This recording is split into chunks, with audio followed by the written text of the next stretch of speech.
Il calciomercato continua ad essere movimentato e il Napoli ha già iniziato a muoversi per rinforzare la difesa. In vista della prossima stagione. Restate fino alla fine per scoprire tutti i dettagli di questo possibile acquisto.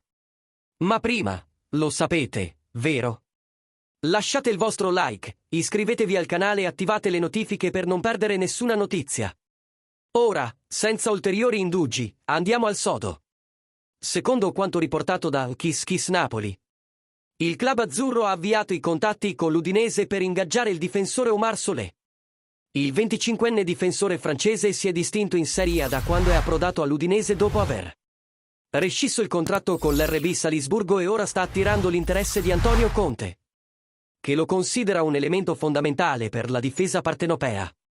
Il Napoli ha un budget di 200 milioni per la prossima finestra di trasferimenti ed è disposto a investire circa 20 milioni per portare Solé in squadra. Le trattative sono in corso e l'aspettativa è che, in caso di accordo, il difensore si unisca alla squadra per la stagione 2025-26, portando maggiore sicurezza alla difesa del Napoli. Ora vogliamo sapere cosa ne pensate voi, tifosi. Solé sarebbe l'acquisto ideale per rafforzare la difesa del Napoli? Il club dovrebbe insistere su questo affare o cercare altre opzioni sul mercato? Lasciate un commento e partecipate al dibattito.